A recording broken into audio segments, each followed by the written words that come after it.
Welcome to Break from Fear. So many of you by now may be wondering, what is survival mode? And just recently discovered a lot of people have no clue that they live in survival mode. So it's really a sense since childhood, as explained maybe 5 videos back. Check down. We're on the series of addiction, but I wanted to go over an intro to survival mode. Survival mode has become so normalized that certain symptoms that we think are normal, and because so many people have it, the majority, we really don't see anything wrong with it. But when you're in survival mode, you're really not living. To survive is not to live. It's to get through every second breath in a moment. To live is to get rid of fear, take chances. Fear is not going anywhere. We have a system built within us, the sympathetic system with the fight, flight, freeze. That's not going anywhere. That God knows that we will have encounters where we need to defend ourselves or survive, meaning we're going to live. It could be a live or die situation. And that would be an emergency. So that I would liken to the fire alarm in your kitchen. It's there for an emergency. You forgot the pot and now it's burning and the smoke is coming up.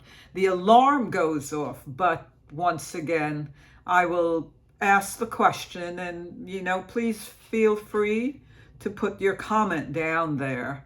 What if that alarm in your kitchen just was going off all the time? You didn't have to turn the stove, there is no smoke, you're not cooking, the oven isn't on, and it's going off. It would kind of drive you crazy. So literally, it's a mental state to be in survival mode because the alarm is just constantly going on. Unfortunately, it moves from physical to psychological. Psychological dangers, and the bigger part of that is these psychological dangers are not real.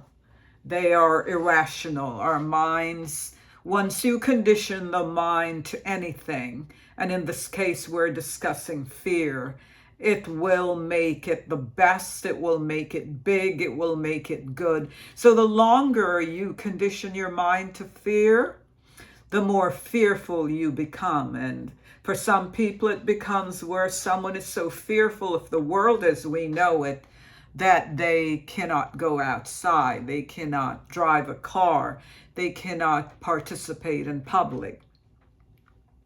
So once again, that's just an intro to survival mode. It's called survival mode because it's a mode you're in that you should not be living in. We were looking at addictions, and we did a couple addiction. Today, I just wanted to touch bases on work addiction.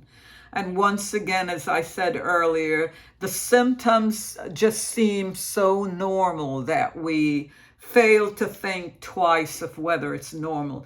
So workaholicism or work addiction, and remember, all addictions are simply obsessive compulsive behaviors, would be, it's very attached to ADHD, which is attention deficit disorder, which is a little different from ADD, attention deficit. ADHD has the hyperactivity in it. So it's not just the attention issue, it's the hyperactivity. And the hyperactivity is part of what makes people work, like work keeps their anxiety at bay.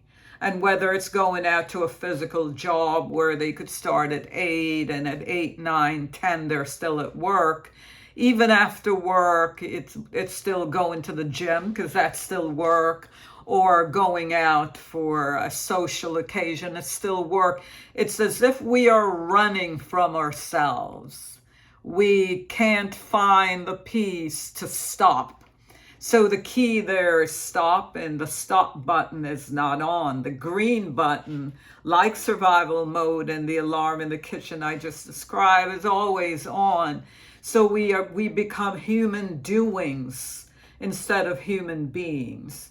We don't practice taking time out, relaxing, just learning to rest, learning to do nothing at times.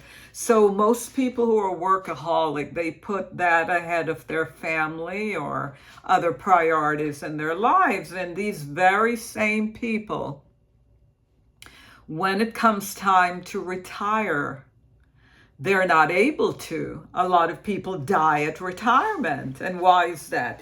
It's the ADHD, the addiction piece of the work, where once that's taken away, I can't work. Or even for some people, it's taken away where you don't have the number of hours.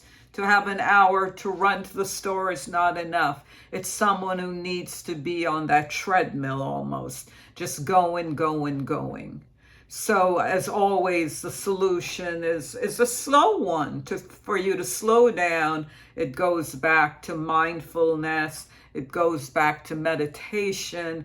It goes back to what you value, you spend time with. So if you have a family or someone special in your life, you want to split that work time with them so you're giving them quality time. And given the less amount of time you give to work addiction, then it will disappear. Everything in nature will fall off if it's not given attention. So once again, we will continue working on addictions, helping you to become familiar with survival mode, because a lot of you, I understand, you do not recognize the symptoms and you may not even know the terminology. Well, this is all for today, friends. Thanks for tuning in to the channel Break from Fear. We will see you next time. Bye-bye.